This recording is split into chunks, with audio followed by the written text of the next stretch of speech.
Greetings, welcome to Queer Conversations. I'm your host, Chivalry TV, and my guest today is my brother. Hello, hello, hello. So my brother, Richard Wright, and he's my one and only brother. I said all of my guests here on Queer Conversations are very special, but of course today is especially special. Thank you so much, Rich. I'm honored. It's like, oh, me? Yes, yes.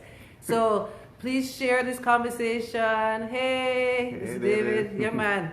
Please share this conversation. Please interact, ask questions. Like this page, Virgie TV. Please like the page. And we're going to be having a great conversation. So, both me and Rich are a little different Jamaicans. We're Jamaican Jamaicans and gender outlaws. And Rich is also a consent, culture, and masculinity. Healthy masculinity. Healthy masculinity specialist.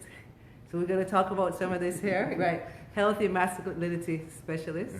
So want to give you guys a little bit of background. We're both born in New York City and grew up in Kingston, Jamaica.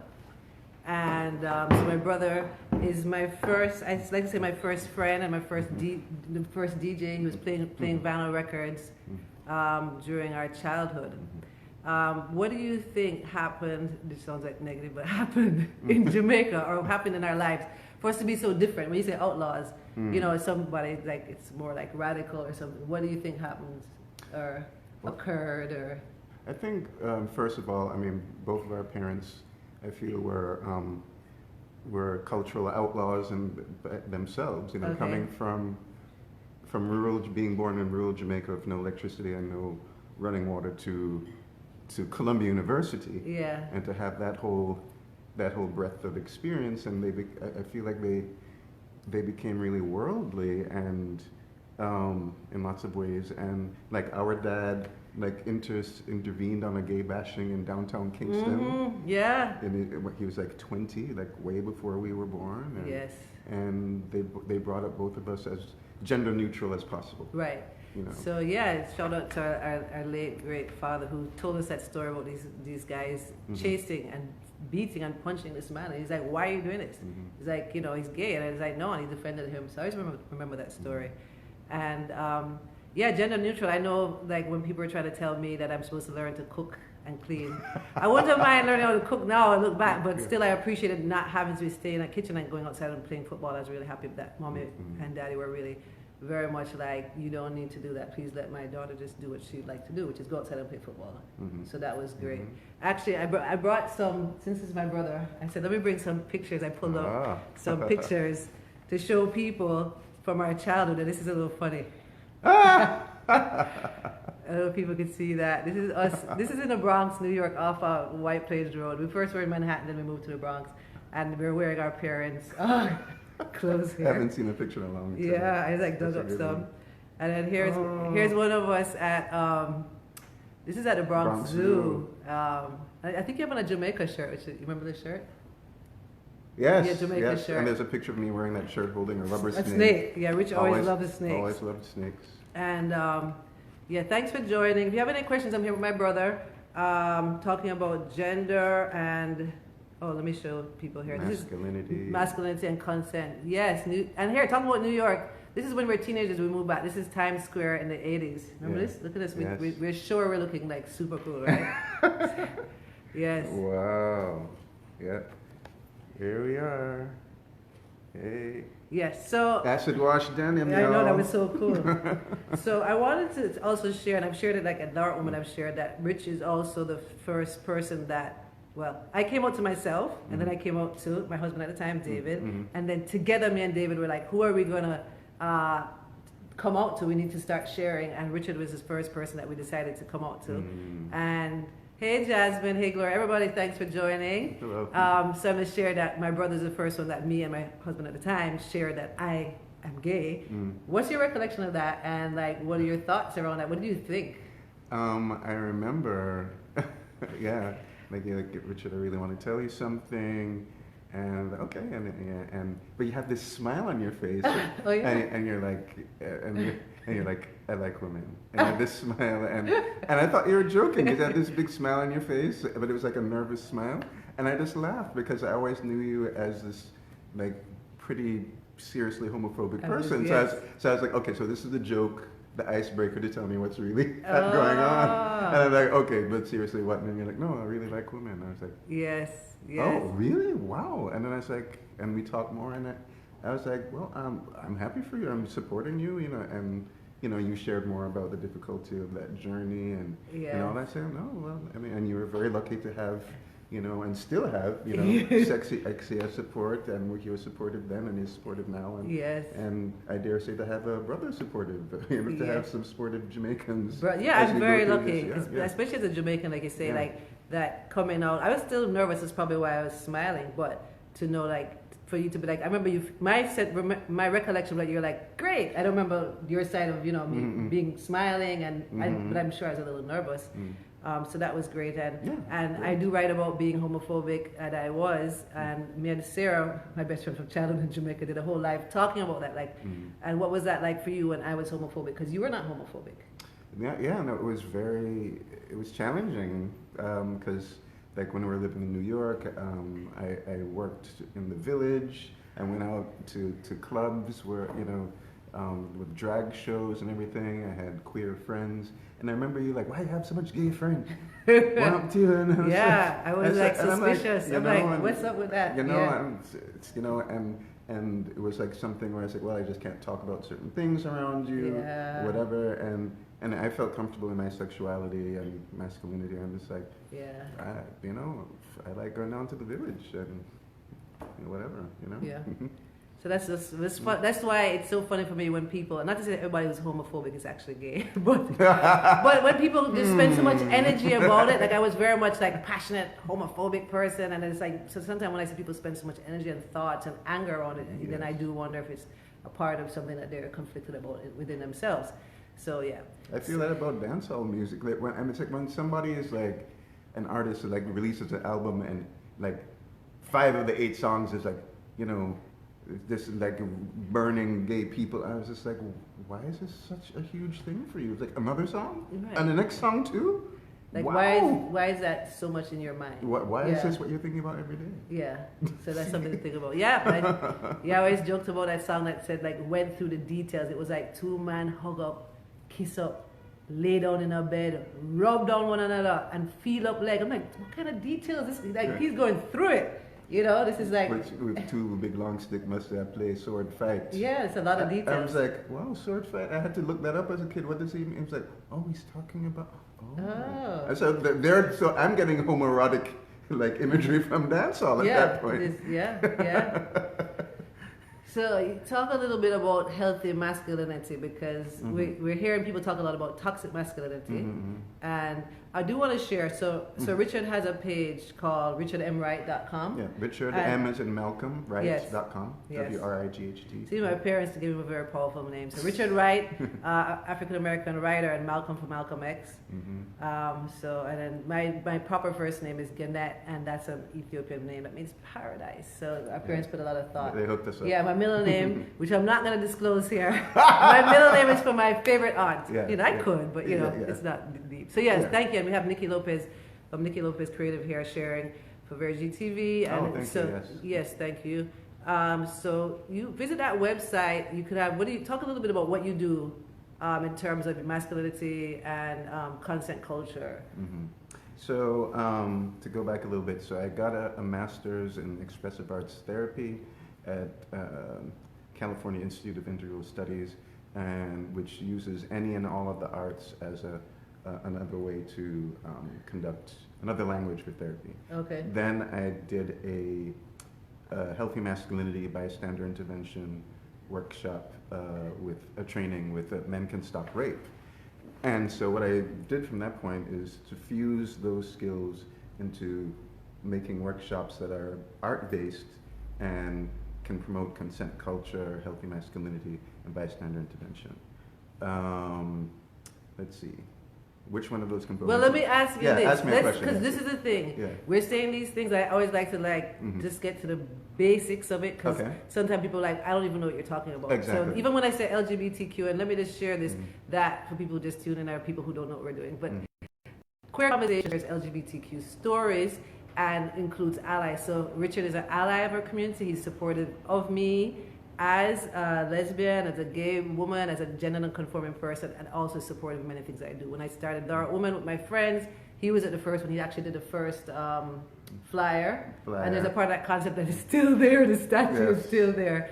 So I'm very supportive. DJ donated DJ. So yes, so I like to share. So LGBTQ, lesbian, gay, bisexual, transgender, and queer. So similarly, so what is masculinity and what's healthy masculinity and what's toxic masculinity? Like, what are we talking about when we hear these phrases? People are like, oh, this is toxic and this is that. What are we talking about? Well, so I feel like when we talk about these things, okay, so toxic masculinity, let's start there. So as we see now enshrined in the highest offices of the land, when, it's like a use of male entitlement to harass people, where strength is perceived as ownership of other people in some ways, and like disregarding their boundaries, and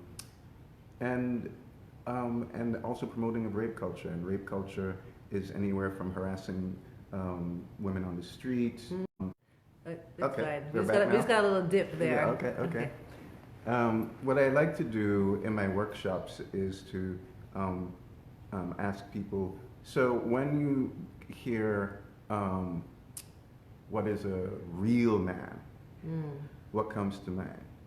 And people are just like, okay, you have to be, and this part isn't necessarily toxic, but this deals with the tiny boxes of masculinity that we're supposed to fit into. And so people, okay, so you have to be adept at and strong physically at sports. You have to be making money. You have to, something with cars, maybe know how to fix a car. Right. Have a lot of women, Okay. Things like that. And that, who kind of exemplifies that? Would you say in popular culture? Oh, like rappers, or it's like, okay, or very rich white men, or something like that. Okay. I say, what will you say a strong man is?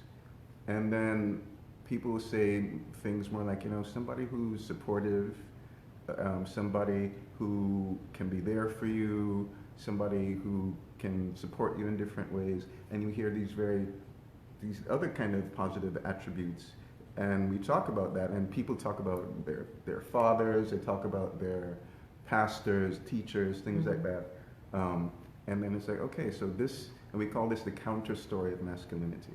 That is that the dominant story is what is in all the papers. Is like, oh yeah, this guy's, the Rock or somebody, Right, It's it's like macho. When you say macho, yeah, exactly, like macho. That's a real man. Right. And these other counter stories of like men who are not homophobic, who support their children, who are caring and nurturing. That men, we all know that that story does not make the papers really, and that's not considered a real man. And so a lot of this work is to bring those stories and to honor them, and so that masculine folks can feel comfortable in embodying that and many other masculinities. Right. So that's great work. And you share this with children and feel like young children people? and adults, definitely. Yeah. And you think people can change in terms of someone who's very macho and it's ingrained, like this is how the person is supposed to be? They're all challenging, but no, they're all different. So I want to make sure I'm not saying that macho equals toxic. Okay. Yeah. I'm just there are many different ways to embody masculinity as there is femininity. Yes. But the problem is that there's this tiny box that is okay. This is what's allowed for you to be to really express masculinity. Right. Everything else outside of this box is not masculine, but it's funny. and it's wrong, and it's and also, if there was a saying that is so interesting that while femininity is so devalued in a patriarchal society, that even just a scratch of femininity on masculinity, like somehow just demolishes masculinity, and it's like now it's weak and terrible and all these things, Yeah, but it's funny because I relate to some of it that, so I consider myself, masculine as a tomboy. Yeah.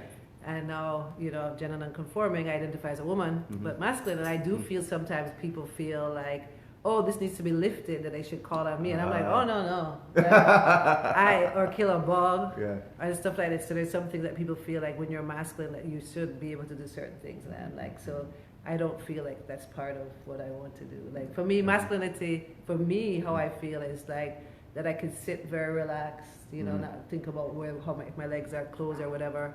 If I can, how I dress, you know, some ways of thinking, but some ways of thinking, but we just have a little interruption here.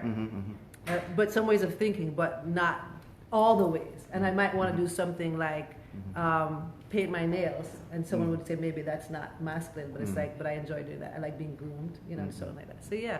So yeah, okay, so masculinity. And then what about consent culture? What are we talking about when we talk about consent culture?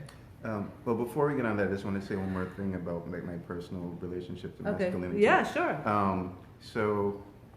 When I was a teenager and in Jamaica, I definitely absorbed a lot of what being manly was supposed to be, and then I started to feel more and more uncomfortable with it. Specifically, like these rituals of male bonding that had to also involve denigrating women and queer folks. And I remember just feeling increasingly uncomfortable with it, and it's like I can't do this, and it's a point where, you know, as a teenager you're trying to fit in whatever, and I was like trying it on, I was like, I don't like this. And so to this day I have much more friends who are not cisgendered straight men. Cisgendered meaning... Right, explain please. What is cisgendered? What are you talking about? Cisgendered meaning not trans, and meaning that I'm very comfortable with the gender as assigned at birth. I wanted to ask you what your thoughts on stuff like chivalry. Like, where does that fall? Because for me, I feel that for me, it feels like it's a part of masculinity, but I don't know, is that something that shouldn't be done? Is that something that like, what are your thoughts on that? Opening the door for a woman, paying, assuming that you should pay, things like that. Well, I mean, that's an interesting one, because I almost feel like, you know, maybe I'm not the one to say, like, I know that some women and femmes like to have the door open, and the other ones are just like I don't need that. And I tend to just, you know, whoever gets to the door first opens it, kind of thing. And you know, or sometimes I'll kind of test it, like if I'm just hanging out with somebody new who's a woman or a femme, and I, you know, I get to the door first and I open it. I mean, if they're like, oh, thank you, then I'm like, maybe I'll keep doing that. You know? Right. You know? You check on that. Okay, that's a good point. Yeah. So and if some woman might be like, oh, no. Yeah. I got it. Yeah, then you can tell. But in terms, it's not something that we should be getting rid of necessarily. No, and then, it's okay. And I have interesting times where I've, you know, masculine of center, like female friends, you know, who present like you. Yeah. And then there's like a thing, we both get to the door and we're like, who's supposed to open it? Well, it's funny because I have that in an elevator where there's some, I don't know if people are aware in the elevator that the person who is more masculine is supposed to exit last. So like if there's a woman dressed as a woman, I want to let her go. And then if there's a guy who's like a real man, then he looks at me like, you're next, you know. Like, and I'm like, okay, cool, you know. But it sometimes it can be, and sometimes I'll say to like a woman who's more feminine, like, go ahead, you know, and then the guy is like to be like, go ahead. So I don't know what these things. Meanwhile, the elevator door closes. Yeah, I don't know. Hey, you got Aaron watching. Hey, Aaron. Hey. And Susie Hollis. Thanks for joining, everybody. This is very special for me. I have my brother here at Queer Qonversations.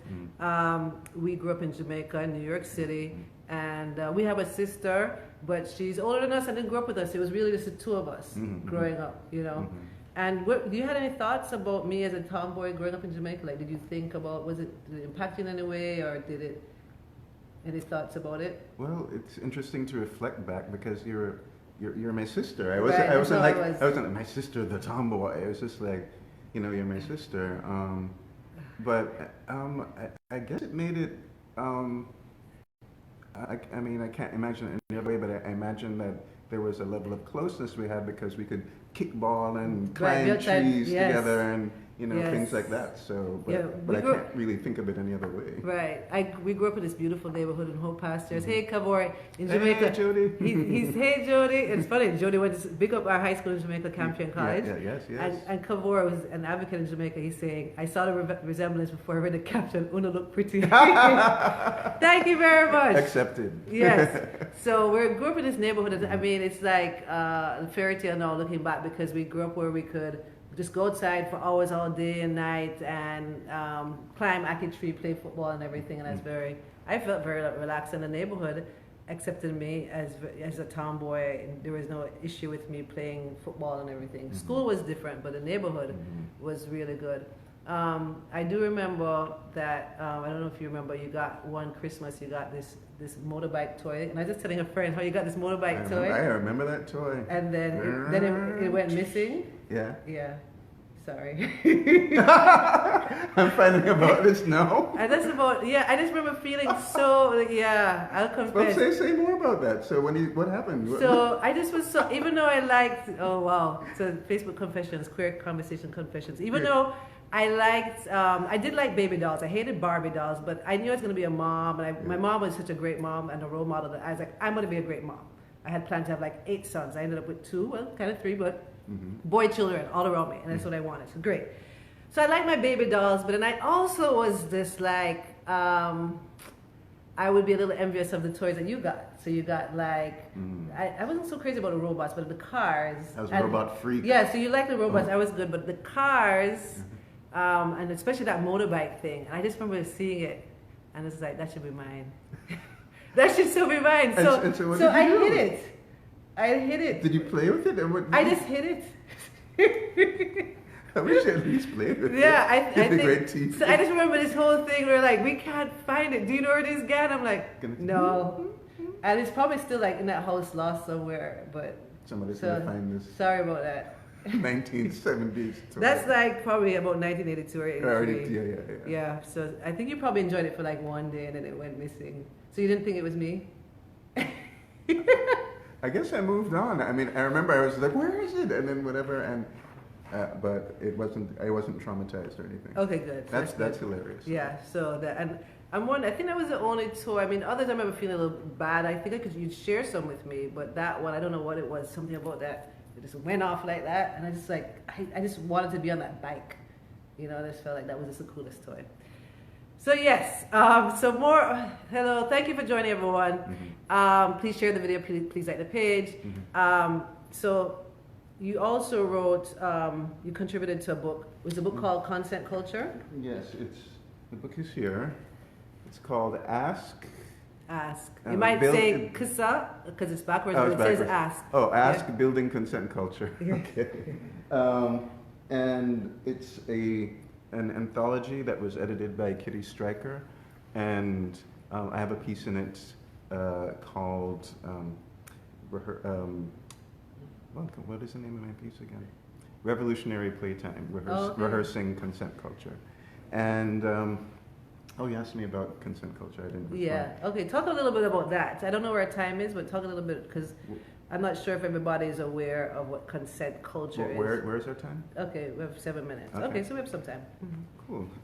So consent culture is kind of like a more affirmative way to talk about rape culture. Okay, right. And so to the culture, we want to instill a culture where we honor each other's boundaries, where there's not this kind of patriarchal domination of women and femme and queer spaces in a disrespectful way, and to just and to increase pleasure, really, to increase love, where you're with somebody. There's a concept of enthusiastic consent, where like if you're in a sexual situation and and you ask the person, say, hey, can I do this? And they're like, yeah, it's like it should be more like It's like, I mean, you may want to, you may want to kind of figure out more what's going on in that, but you kind of want to, like, yes, please do that kind of thing, and not a kind of, so to help empower each other to assert our boundaries. Okay. I think is a short way to put it. So is part of like when they do like what they call catcalling, is that part of the consent culture, like teaching people not to do this or how to handle it? Yes, because definitely like street harassment is considered a part of rape culture. Rape culture. You know, and a feeling of non-safety that women and femmes just have walking on the street. Yeah. And you know, and that whole entitlement to space and and feeling like walking on the street that if they don't respond to this man, the man might get violent. And it's so interesting that women and femmes are typified as being overly emotional, but a man can go from like, hey, how are you doing? I didn't want to talk to you anyway. Yes, I know that. Yes. I'm gonna big up here. I love the cover saying, oh, I just left. He says, part 2 of this, please. This is mind-gasmic on my intellect. Yes, thank you. Yeah, man, right? I like that, mind-gasmic. So yeah, I want to talk a little bit about that because so I was in Jamaica from 5 to 15, so I experienced the culture of being, I guess, I don't know if we call it catcalling in Jamaica, but whatever it was when guys are going to talk to you, it was like psst, psst. Mm-hmm. And especially when we moved to somewhere I was going to walk. So I was going to walk from Campion to where we live, the Palms, which is right by where Bob Marley Museum is. It was a quarter mile. And I knew I had to wear a skirt, this purple skirt from the high school, Campion. I knew that guys were going to talk to me, and I hated it. I absolutely hated it. And one of your friends said to me, you have to talk to the guys. If you don't talk to the guys, those are the guys that are going to rape you. And if you talk to them, those are the guys going to protect you from being raped. So I was like, okay. So I was like, and she said, they never have anything to say. They never. So I learned to just like, psst, psst, hi, what go on? Oh, nothing, you look nice, cool. So I learned, and then I have people who met me years later who said they saw me, they remember seeing me and said, you know, you always talk to us. You always talk to us. Remember you. So it was like this kind of like thing that was like protecting me, but someday I was like, I don't want to do this. Yeah. You know, I don't want to do it. So. Yeah, like you didn't consent to it. And I did not. And you had to. Well, I have to play along for survival. Yeah, for survival. Yeah. Yeah, make sure. And I was like, sometimes like, oh man, I know I'm gonna see this guy. And he's gonna want to say something about my legs and stuff. Could I say, hey, hello. Can I add you? You? No, on the street in Jamaica, like consent culture. I'm saying, can I hear you with the and when you look, then I say to you, can I? Oh, he's saying he wants. So the question, David is asking a question. I was getting confused. He's saying he wants to know, can someone ask if they can you consent to that? He's like, you're on the road and someone's like, can you consent to me hollering at you? I'd like you to consent to me. That's what you're asking, right? I want you to consent to me saying, psst, hi.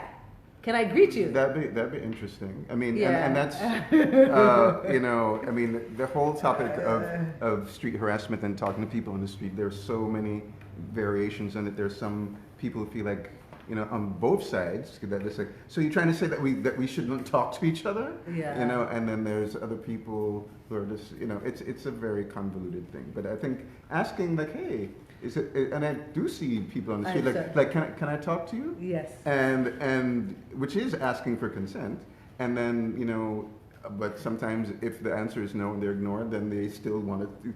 No, but I really want to talk to you. And I have seen where someone says, "Can I give you a compliment?" So that's along that line where you can ask somebody, you know, "Can I give you a compliment?" I'm like, "Yes," you know.